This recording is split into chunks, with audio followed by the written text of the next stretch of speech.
Elaine and Manfred Krankl on Venice Live today. Thanks for being here, guys. Thank you. It's your first Zoom, right? That's right. Never been on Zoom. And I'm looking forward for my Oscar. Okay. And we were able to get Elaine on, which is super exciting. As you're generally very timid, but I can tell by your smile it's going to be fantastic. Thanks, Antonio. Great. So we have a lot of things to talk about, and I want to say hello to all of our viewers and ask you, please, we like to make these as interactive as possible. So please give us your questions. The quicker we get them, the more, there's one right away. Fantastic. The sooner we get them, the more we can weave them in. Sometimes I get all the questions at the end and it's like, I can't get them all. So the faster we have the questions, the better. That's great. So thanks to everybody who's watching. Elaine and Manfred, thanks for being here today. And thanks for having me. You bet. And well, first and foremost, I hope things are starting to get a little bit back to normal from what I hear they are. What's going on? Well, it's definitely been an unusual time, that's for sure. More reason to make good wine and more reason to drink good wine, that's for sure. And it's normalizing a little bit. We have been considered an essential business, which we already knew that we were, but so we could actually work, and we were in the vineyard and our crew could work, but with masks and separated more and all this stuff. So an unusual time for sure. And of course, everybody is stressed about, excuse me, about what the future will hold and what the economy will do and so on. But it's good to be optimistic, and we're in America, and hopefully we get through it. Yeah, well, I think we'll come out of this. We got a lot of things going on in the world, but I think we'll come out of it stronger. What's the year looking like, Elaine, in the field? How's the work coming along? Well, we're how do I explain that? We're pretty much on schedule and just about caught up. Things are odd. Everything's odd with just trying to function and get everything operational in a normal manner and keeping people apart. So it's, I don't know what more to say to that. We got an inspection recently. Somebody came out to see if we're wearing masks and all this stuff. And everything came out fine. It's just that it makes everybody unsettled and nervous. Yeah, I think there's a lot of that. The year looks good so far. Obviously it's early. Yeah. It's good that people are doing they're checking up on things, right? Because that's one of the big issues is, are people doing what they're supposed to be doing? And so it's great that you are, and it should be comforting that somebody's checking. And be more concerned if nobody was checking. Yeah, I guess. So. Well, we are here and we are working away, and we are happy that we can work away, I gotta say. It's obviously nobody has been going out anywhere, and so everyone stays at home. And so you get a little stir crazy after a while. And so working is really a lovely distraction, let's just say, from what's happening in an outlet, and gives you something to think about. That's great. Well, it's fun to sit down and talk to you like this, because usually I'm tasting your wine in your winery where you are. And, I usually am either coming from or going to your neighbor, Adam Tolmach and Fabienne. And, it's you're away from home and you're concentrating on wine and all that, of course, because it's work. But today I'm going to ask you a bunch of questions that I never have time to ask you. Because I'm always so focused on the wines and the blends, and you change the name of the wines every year. And it's just like, yeah. But so I'm going to ask you questions I usually don't get to ask you. So I hope that's okay. But I'm curious to sort of learn, did you come from families where wine was sort of something that you grew up with, or was it a passion that you sort of acquired later in life? Well, my family, we didn't grow up drinking wine, but I started drinking wine when I was probably 18. I had friends in the wine business. And so that's how I started. And then it hasn't stopped. Both Elaine and I come from rather humble backgrounds, I will say, to put it politely. And so we didn't grow up with any Chambertin, let's just say. But in my family, we did have wine, but nothing fancy, like cheap wine, and that was that. But I've been interested in wine for a very long time. even as a youngster. And so it just grew and grew and grew. And eventually I decided I maybe should make my own, so it's cheaper. That was not true, I will say, but you know, we got there. But everybody in my household was interested in wine on a sort of lower level, nothing fancy. Okay, and so then what? Because you're originally from Austria, Manfred. So what brought you to the States? Women. You know, I'm gonna try to make the long story reasonably concise, but I was living in Austria and growing up there, and when I was about 22 years old, another man and we worked at a hotel, and we decided we wanted to get out of Dodge. And so in a very stupid way, we simply booked a ticket to Toronto, went there, had no connections, nothing set up, and couldn't get work. And after about 3 or 4 weeks, we ended up to go to Greece just to not come back as a failure a few weeks later. And I spent about 7 months in Greece, just tripping around and hitchhiking and God knows what. On that trip, I met my future partner, Nancy Silverton, who happened to be traveling in Greece too, and 2 other women. And one of them was her sister, who I ended up marrying later on. And she obviously was from the United States, from Los Angeles. And so I thought when I came back, wow, it's a great way for me to now get somewhere and not have the same repeat that I had in Canada. So I was, after Greece, I came back home to Austria, and I spent a few months there. And then I went to Los Angeles and never came back. I just stayed here. And then several years later, I really grew up sort of in the hotel business, or that's what I learned in Austria. And so I managed a hotel for some time. And then Nancy Silverton and then husband Mark Peel wanted to open a restaurant. They had worked at Spago, and then they wanted to own the owner of a restaurant.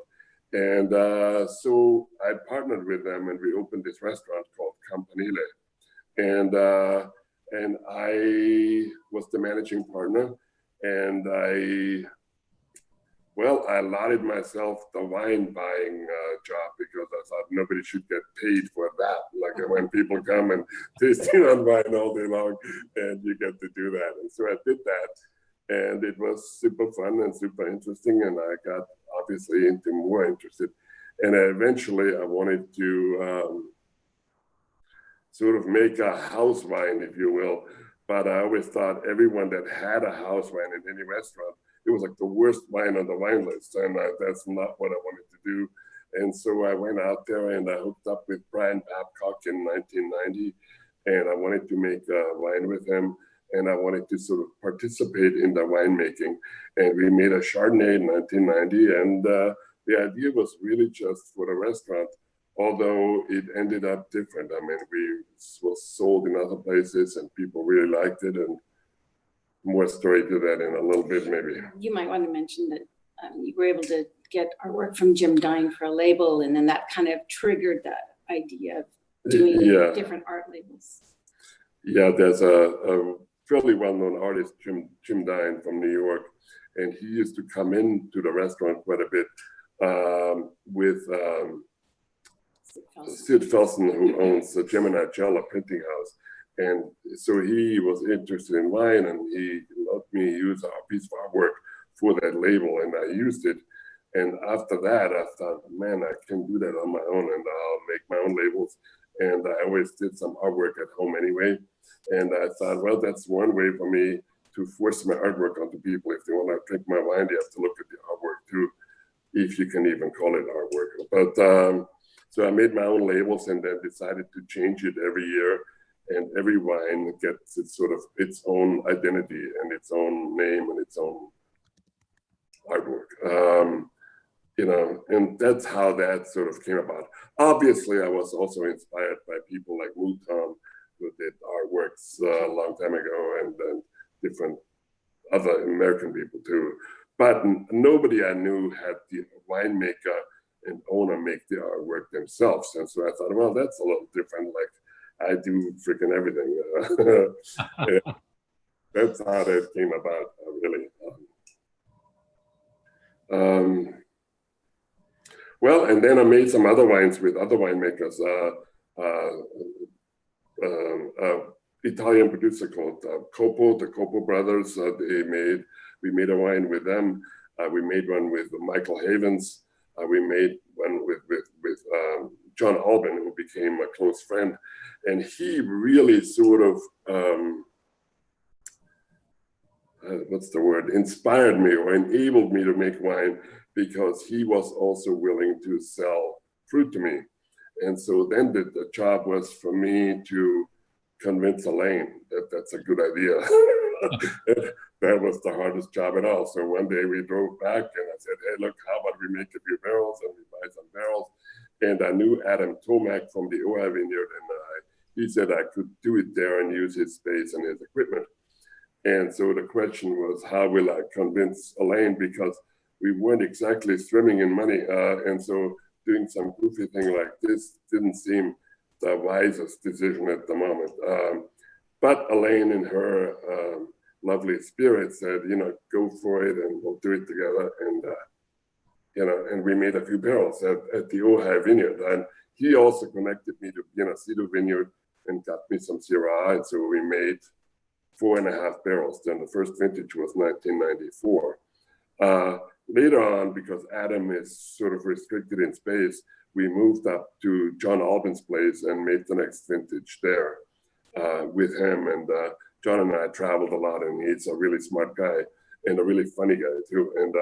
And so he taught me an awful lot about winemaking.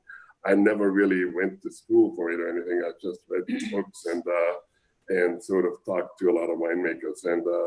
And John was definitely a critical part for me to get started. Adam too, really, and some others, but probably John the most. Yeah, that's a fascinating story. Just to fill in the blanks for maybe folks who may not know some of the people that you mentioned, Brian Babcock, that's an estate in Santa Rita Hills. Right. And Pianacito is one of the most famous vineyards, one of the oldest vineyards in the United States, in Santa Maria district in Santa Barbara County. So that was sort of the beginnings, right? Right, that's right. That's right. And Pianacito Vineyard is really very large. I mean, I don't even know how many acres they have, but it's very large. And so there's every conceivable qualitative section of it all. But we were in a block called the Z block, and well, obviously, I think it was one of the better blocks, but it was lovely. And I've worked with them really in some form or another through last year. This 2020 will be the first year where we are 100% estate grown, meaning nothing is from anywhere other than what we own. And it was lovely. We had a great relationship with the vineyard manager at Pianacito and all the people there, and it was really a wonderful time. And one of my sons now makes wine from there. Nicholas Krankl has started his own brand. He worked here for a few years, and he started his own brand. He gets fruit from there too, which is sort of fun because it's a neighboring block to where we started, and so it's a ball. Although now I have to sort of consult, and I'm not super fond of that. Hopefully you're well compensated. Right? You get a nice supply of wine, I hope, at least. Well, I got to taste it a lot, yeah, which is nice. And he makes good wines, and it's fun to taste and it's fun to see. And one of our other sons is working for us now too. August, we have I have 3 kids from my previous marriage and twins with Elaine, and one of the twins is working for us. Has been working for us for 5 years. And he's really enthusiastic about it, and he has good taste, and it's nice to have young spirit and the young energy in the process. Starting a business is really, really hard. I watched my parents do it a couple of times. Elaine, tell us what the early days of Sine Qua Non were like. They were rather chaotic. We were amateurish and inexperienced, and in the very beginning, when we started, we didn't have high expectations. Manfred bravely sent out a sample to Robert Parker, And he called on the phone one day, and I answered our home line, and he asked me questions about music, and I was totally unprepared for him. He asked me if we had another phone number, and I said no. And he said, I want that one. And it just kind of rolled along. It was a crazy time in our life. We had very small children, and Manfred was at that time commuting from Los Angeles to Arroyo Grande to John Albans and to our house in the Ojai Valley. And it was quite something. In 1997, we found out one of his older children were going to come live with us.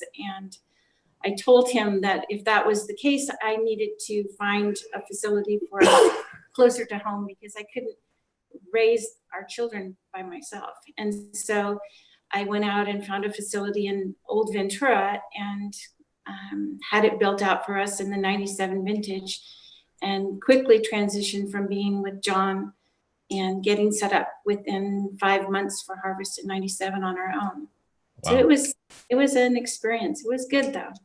We made a lot of mistakes, but we learned a lot, and we're still learning. So. And there was certainly stressful times because we had no money, only money going out. So you buy barrels and you buy press and you buy this. And you know what that was like. There was some tears in the evening too.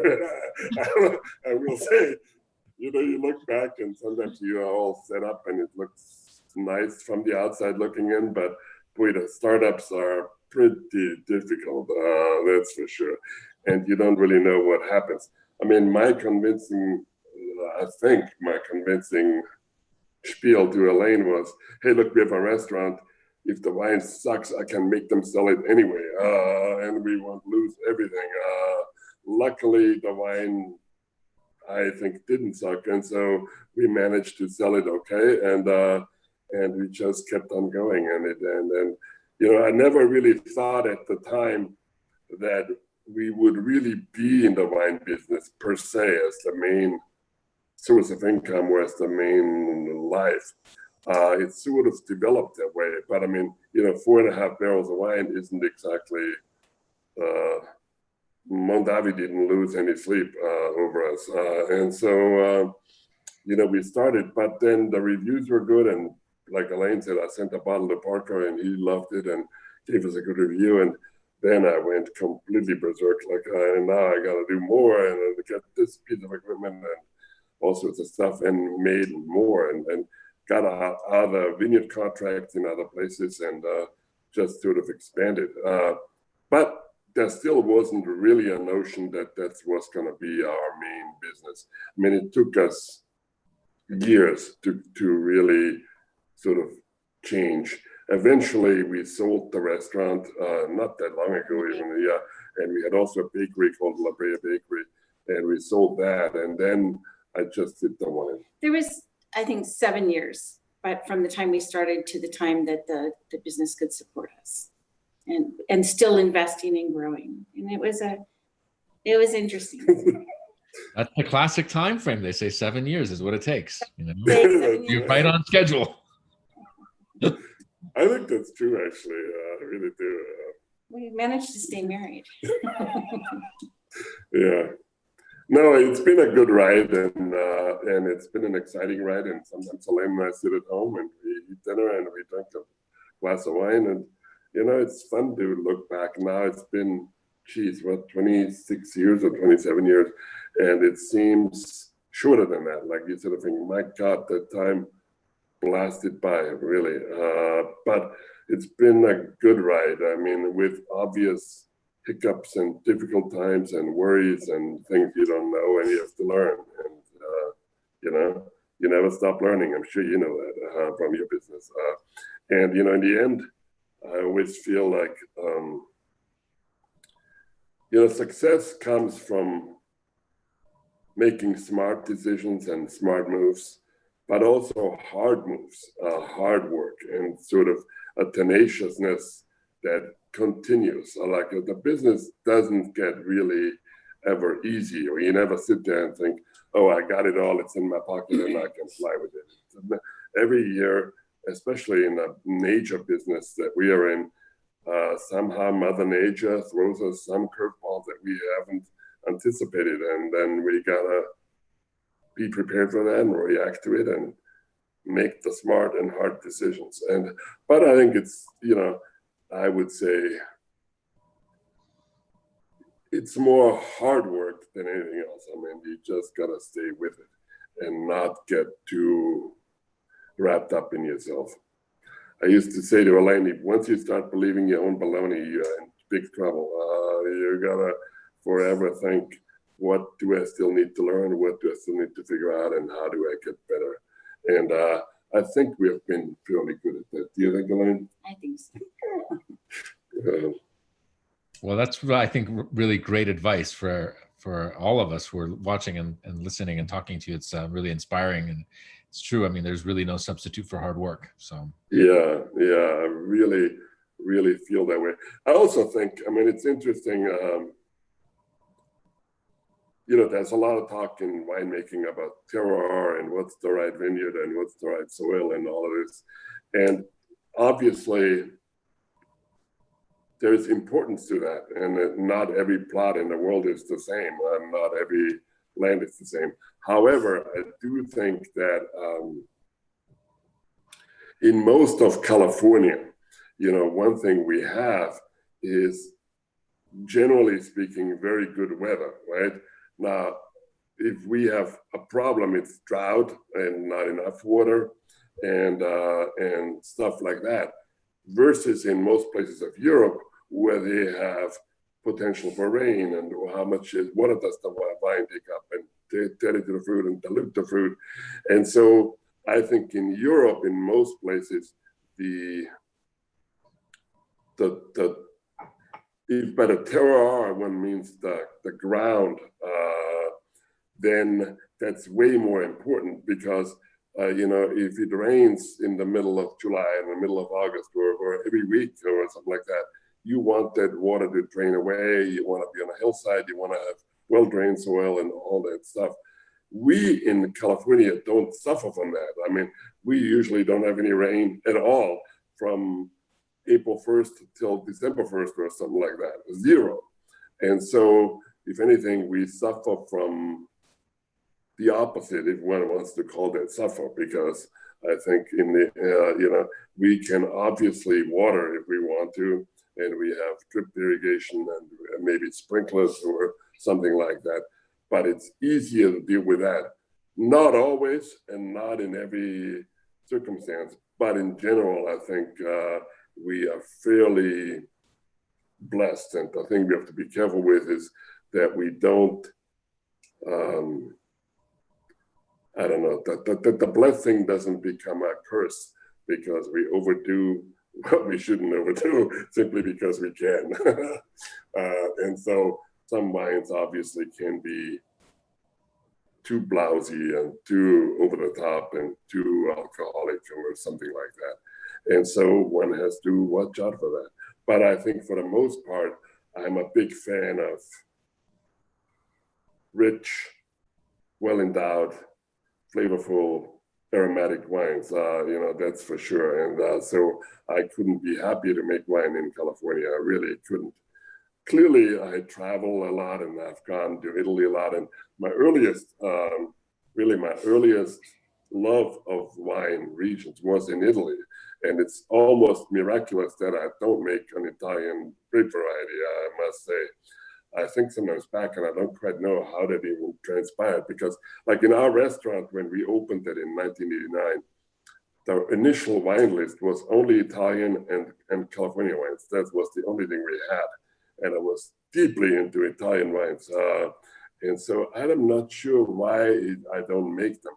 I mean, all I can think of is some varieties have an ability to adapt to lots of environments, and some don't. And I can't think of a lot of Italian varieties made in California that have really rocked my world.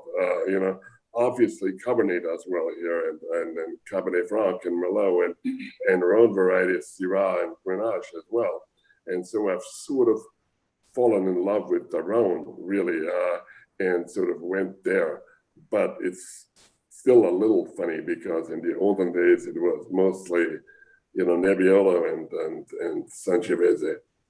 Yeah, I think it's funny because I agree with you that Italian grapes don't do very well in California unless you're Jim Clendenin with Nebbiolo and Adam Tolmach with Barbera, and Steve Clifton has made some really nice wines, but it's kind of limited. There's a few other people, but one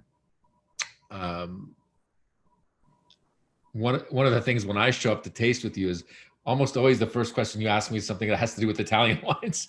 So I think for a lot of people watching this, they actually be surprised, you know, that you have that deep knowledge, because you always ask me what's the latest wine from Fontodi like, or what's the latest wine from Gaia like. And it's sort of funny because most people wouldn't associate you guys with those wines. And it's always a chuckle. So I get drilled with you questions about Italian wine. Show up. Yeah. I mean, you know, I'm sort of, what's the word? A fanatic, I guess, as well. And so that means, like, if I'm interested in Italian wines, I go high and low and I find Pignolo and Tacciolenge and weird things like this that nobody has ever heard of. And I get a kick out of that in some odd way. And so, I mean, when we had our wine list, we had every conceivable Italian grape variety you can ever think of. And it was, I mean, we served even Frizzante Fresa at some point in the restaurant. And people are like, what in the world is that? And you know, it's fun, but I don't know. I never came to the place of making my own Italian varieties. I mean, I think that other varieties that don't do that well, like Riesling, for example, I would have a hard time making because I think they're much more site specific to show their best. Yeah. No, that's true. So Fresa that's a sparkling wine from Piedmont, and those other varieties you mentioned are indigenous to Friuli. So that's like way off. That's pretty eccentric. I want to talk about the vineyards because now you're all estate, but I want to ask one question before, just to wrap up the background. When were you able to make that? When did you feel comfortable that you could make the transition, Elaine, from sort of juggling lots of different businesses and say, okay, now we can really focus on wine? When did that happen, more or less? I'm trying to think when. I mean, a lot of it had to do with the sale of the bakery. So the bakery sold in 2001, and at that point, we were actively looking for properties. So we had in Santa Rita Hills and Santa Barbara, we worked out a long-term acreage contract. So we leased 26 acres on a property. We planted the vineyard. But we were still always looking for a property that we could purchase. And so really that was facilitated by the sale of the bakery because we didn't have the funds to do it another way. And then that slowly evolved. We've been in and out of escrow on properties, one in Alisos Canyon, which we now own a property there. But Manfred was coming home one time from his travels, and he passed a property in the Ojai Valley, and he said, I want to show you this property. And that was in 2003. And this is our Cumulus vineyard now. And we came up to this property and fell in love with it. And we planted here in spring of 2004. And then it just kind of evolved with, we tried off and on to purchase the property in Santa Rita Hills. We weren't able to work out a contract. From there, we purchased a property in Tepiscay. It needed a lot of development. By chance, I'm kind of jumping all over the place. No, that's fine. We've got plenty of time, so don't worry. You can jump around. We by chance went to see a property in Alisos Canyon for another purpose. For a friend of ours had asked if we would look at the vineyard because the owner at the time was considering mothballing it because he just wasn't able to make any money and he didn't know what to do. He didn't want to invest more in it. And we stood there and we thought, oh, this is it. So we were able to make out a purchase there, and we transferred all of our development ideas from Tepiscay Canyon to Alisos Canyon, and kind of started digging in there. So we were just kind of all these pots on the fire, if you will. I don't know if I've answered your question. No, but we're going to get into it. Don't worry. It's a great start. So I'm curious. It's also one of the questions that from our viewers.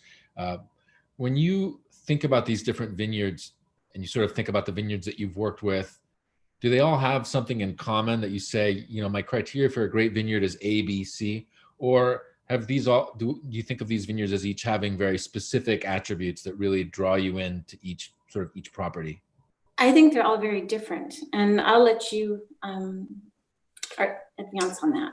Yeah, I mean, my earliest winemaking was obviously with fruit from John Alvin and Pianacito. Both of those sites are fairly cool, or very cool, I would even say, which means they're harvested very late, they're very long hang time. And I liked the wines we got from there and the fruit we got from there.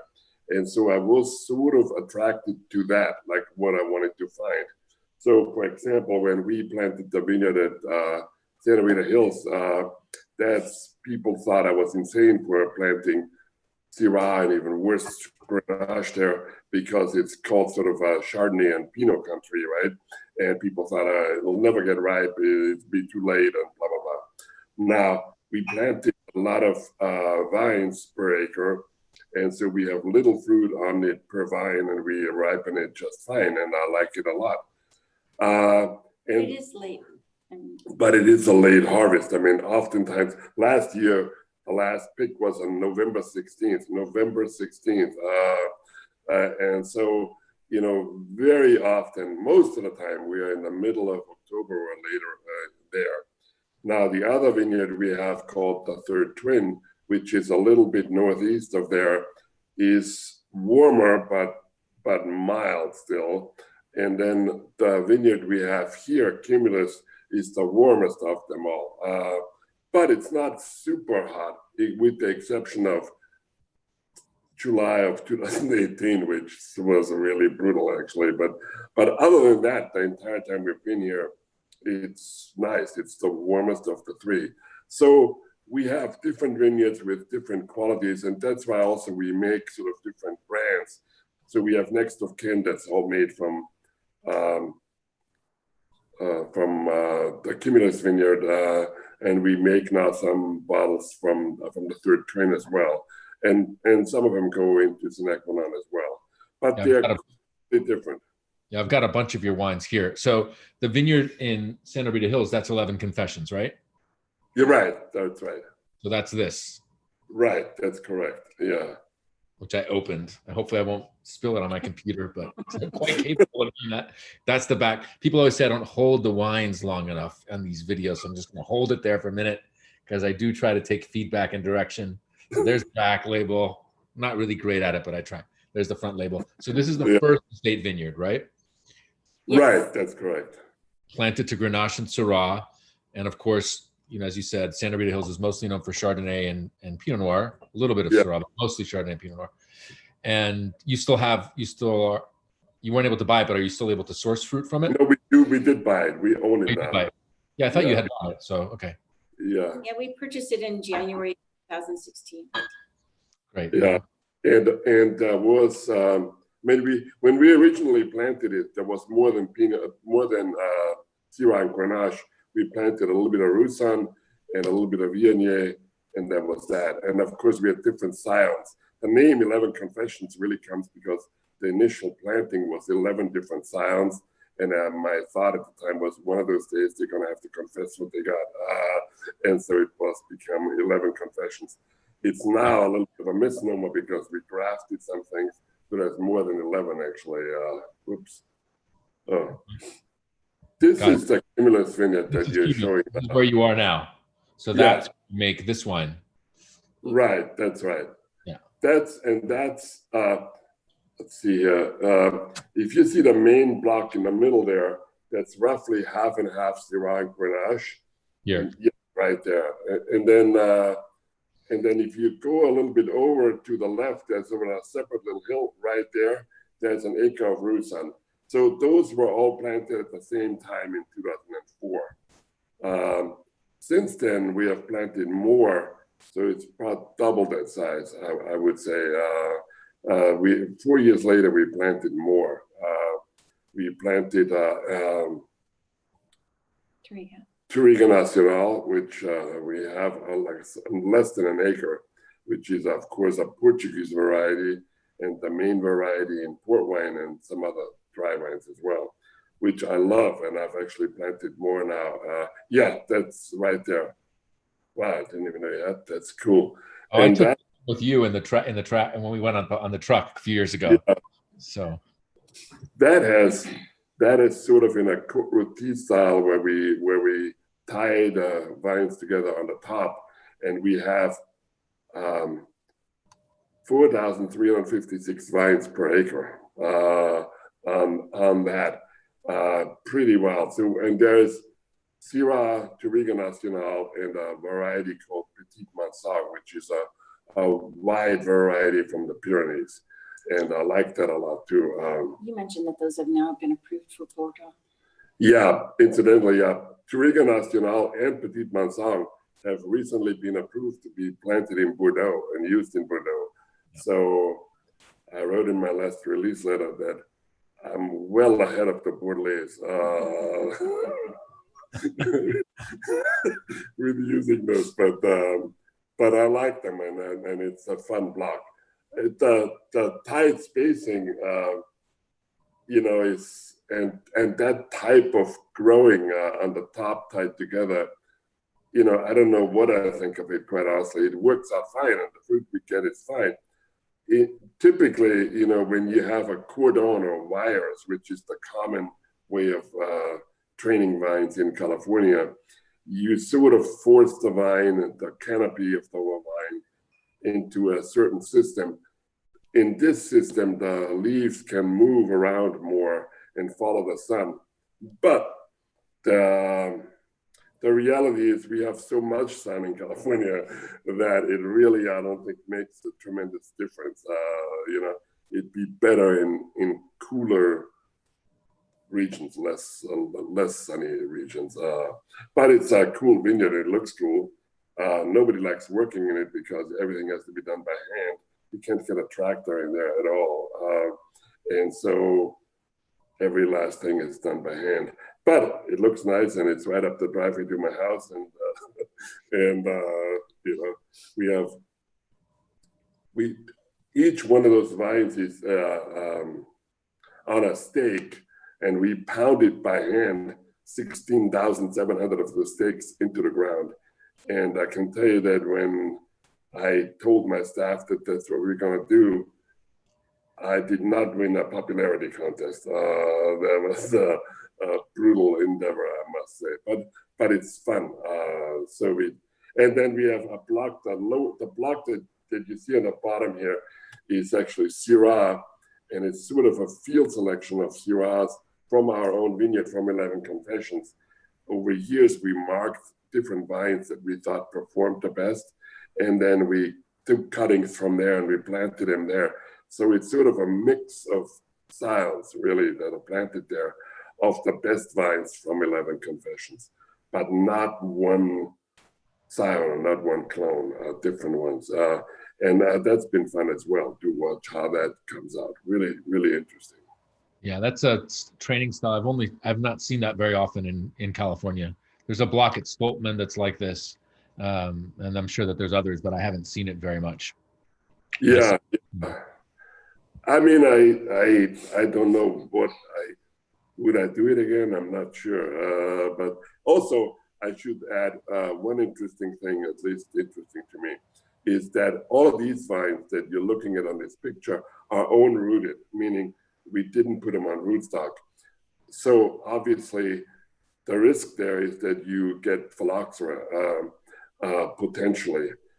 The only but if that risk wasn't there, I would say own rooted vines are my favorite. Now, I would never plant every vineyard on rooted because the risk is too great.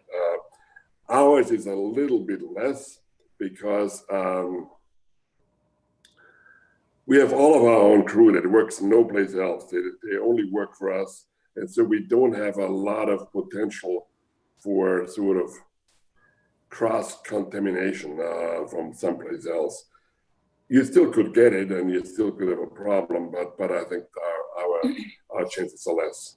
That block also that you showed has a lot of limestone, in some places up to 30%. So we ripped that ground quite a bit before we planted because the limestone was sort of in a sheet underground, and we sort of tried to mix it up.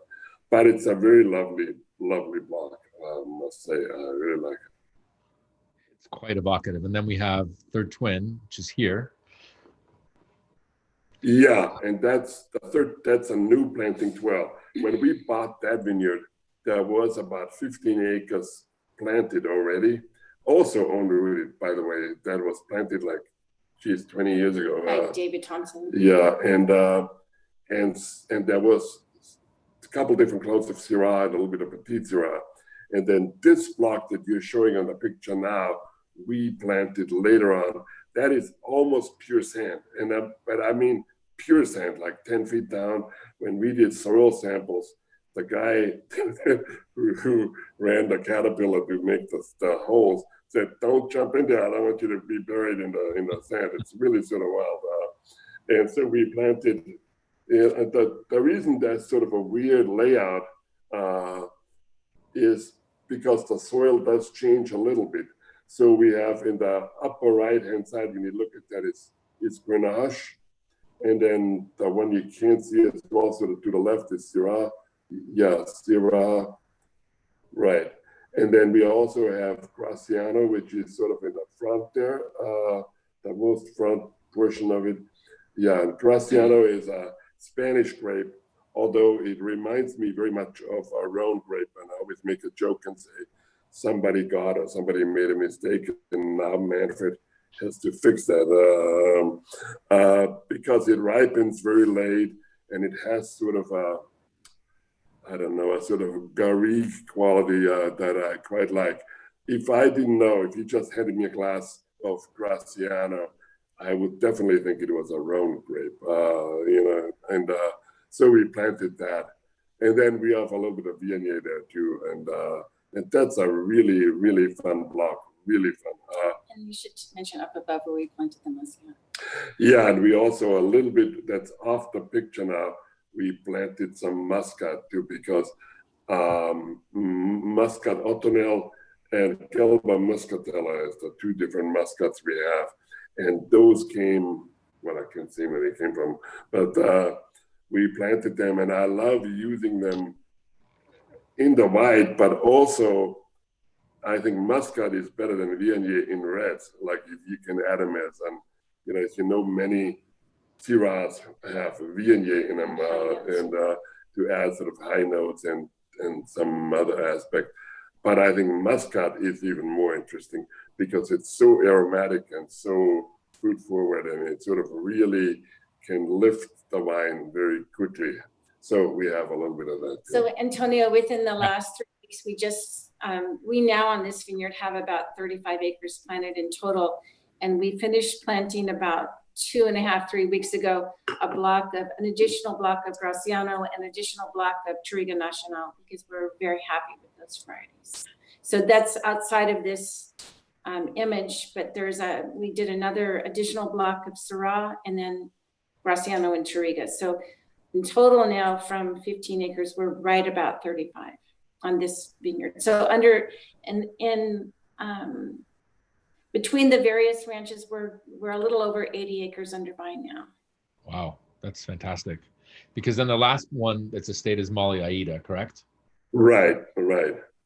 And that's in Tepesque Canyon, which is sort of in the back of the town of Santa Maria, way in the boonies, I gotta say, and very high elevation. And if you want to get there, you need a good vehicle and a lot of courage because you hear a lot of mandolins playing. But we went up there. We bought that vineyard. Elaine mentioned it earlier before this one that we're looking at the picture of now. Yeah. And there was a small vineyard on it, but it was really crappy, and so we ripped it out and replanted. So the ranch itself is actually pretty large, and the elevation goes up to 1,800 feet there. And so all we have on that is an acre and a half planted, 1.5 acres and like 160 acre property. But whatever. And that's predominantly Morvet, and then there's a tiny bit of Graciano up there. Yeah, okay. It's just difficult to get there. Once you're up there, it's nice, and it's nice view. You can see the ocean miles away, but it's definitely a labor of love. The reason it's called Molly Aida is there was a movie once made called Fitzcarraldo. I don't know if anybody knows that, but and it's about a man who was in Peru, and he was a crazy person that wanted to stage an opera out there, and in the process, he had to drag a big ship over the hill, and it was obviously and they literally dragged it over the hill with people, and his girlfriend name was Molly, and the opera he wanted to stage was Aida, and so I called this vineyard Molly Aida because it was kind of an endeavor like that in my mind, at least. Anyway. Got it. That's a great story, obviously. So if I wanted to understand, the 11 Confessions fruit goes into your extended barrel program wines, mostly, right?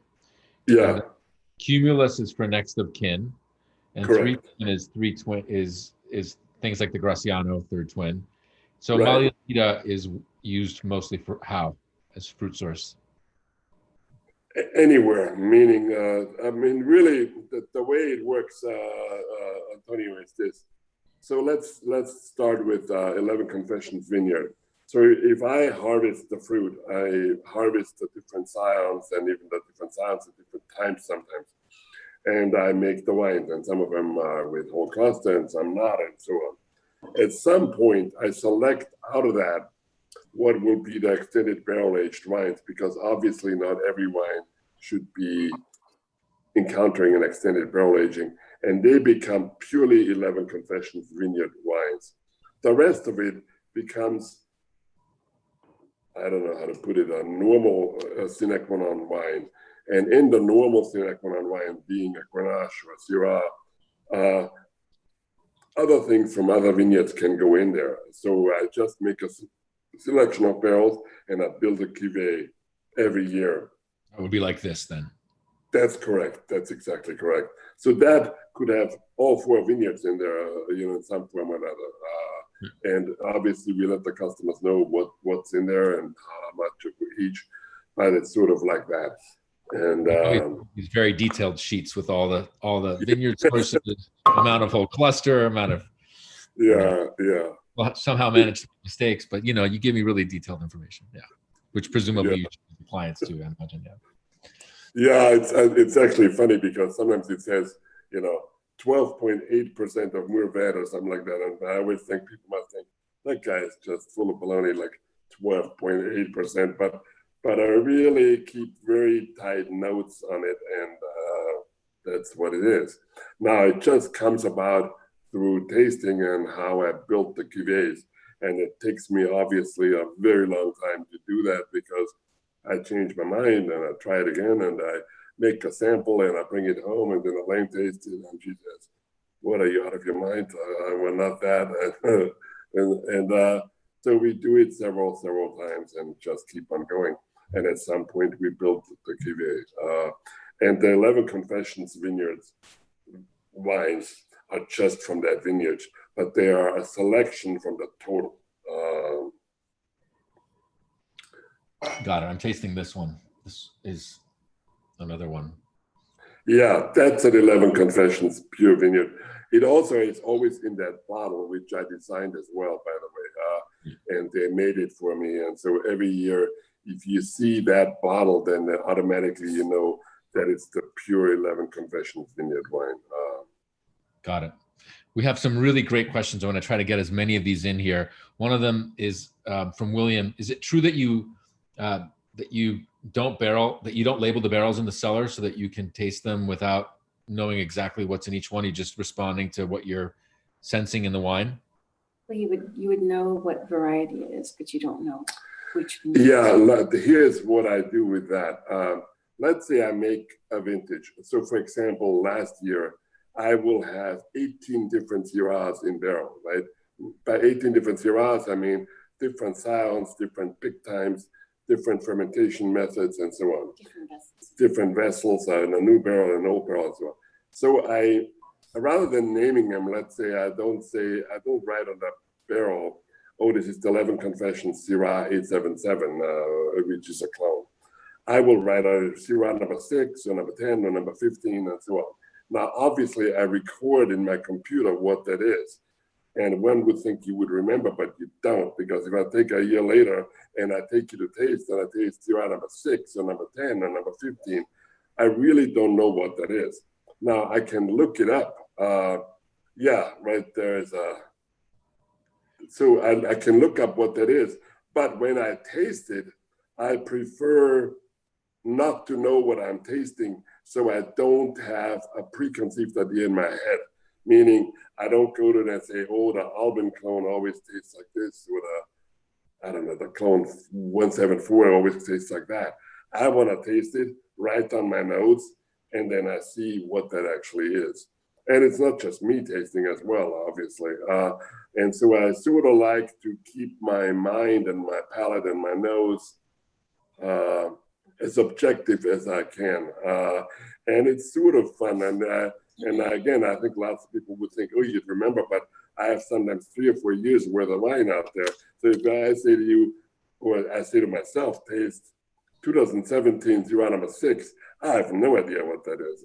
You know, I have to sort of look it up, and then I can find out. But I really don't know when I'm tasting it. So if I look at this picture, it says Syrah number 2. The Syrah number 2 happens to be in this vintage, but the lot might be a different lot the next year, right? Or is Syrah number 2 always the same? No, it's totally random. I try to be as let's say I picked the first Syrah.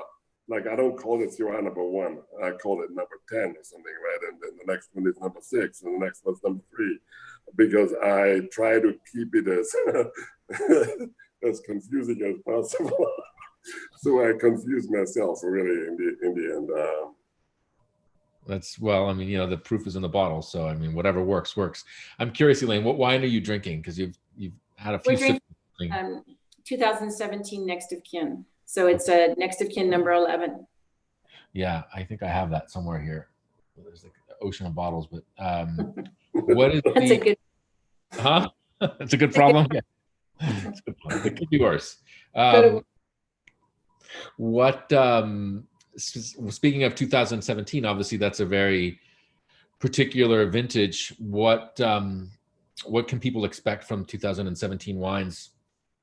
Some of which, you know, I mean, I've opened already here today, but what is that vintage marked by any? Well, can I answer? I think the thing is this. Speaking of a whole vintage, I would say my favorite vintage for a long time was 16. And the reason for that was 16s behaved really well, really early on and through their entire life. So there's never been sort of an awkward stage. They've always been very forthcoming, very sexy, very enticing, very giving. And so when you have a vintage like that with many wines that behave like that, then any vintage that follows it or even comes before it, you are sort of a little harder on, because some vintages take a long time to find their pace. For example, 2015, which was a very meager vintage in terms of yields. And at first I thought, oh God, they're sort of hard and they're sort of ungiving. I quite like them now, I must say. But it took a much longer time for them to find their, I don't know, to sort of find their place. 16 was never like that. 17 is a little bit more like 15 in that sense. And they sort of surprised me, really. I mean, at first, after the 16, which I loved so much, I was definitely sort of down on the vintage a tiny bit.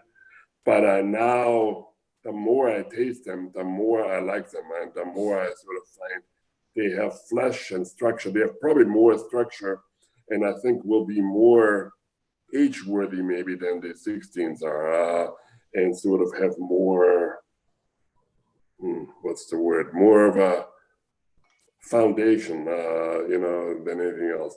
And slowly they have become more and more, I don't know, forthcoming and giving as well, and softer, I gotta say. I'm sort of very surprised, like the one bottle you held up, which is called the Gorgeous Victim. we recently had it after it's been bottled sometime and shipped already. I'm really surprised how good that wine is, and also that the Hated Hunter. By the way, the Hated Hunter has a label on it. That's the Syrah version. That's that picture. It's called the Hated Hunter because it's my mother's father on the picture, and he was sort of a scoundrel, I guess, and nobody, her sisters, nobody liked him. And they all said he was a lame guy and he drank too much and he did all sorts of bad stuff. And then when they talk about him, they always say, he reminds us of you, to me. Like, God, everything you say is bad about the guy. He reminds me of me. But anyway, we decided to put this picture on there because as a kid, I liked him. I never knew him as an adult, but anyway, so that's that. And he was obviously a hunter. And so the other picture is a deer that he hunted, and so we call him the Hated Hunter because all his daughters didn't like him. Got it.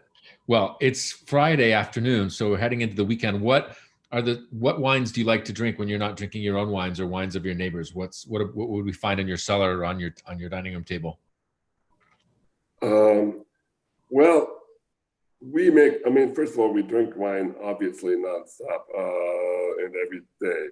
And so I really try to make an effort to drink as broad a variety as possible. Frankly, we drink our own wines at home reasonably seldom. Elaine complains to me sometimes that, like, why don't we drink this? But so I go very broad and I make an effort to do that. The effort isn't totally successful because obviously we drink more Rhone, let's just say Chateauneuf du Pape and Northern Rhones as well. And then I like Austrian whites, Grüne-Veltliner and Riesling, and really anything. I mean, the Vouvray we had the other day from Huet, it was really nice.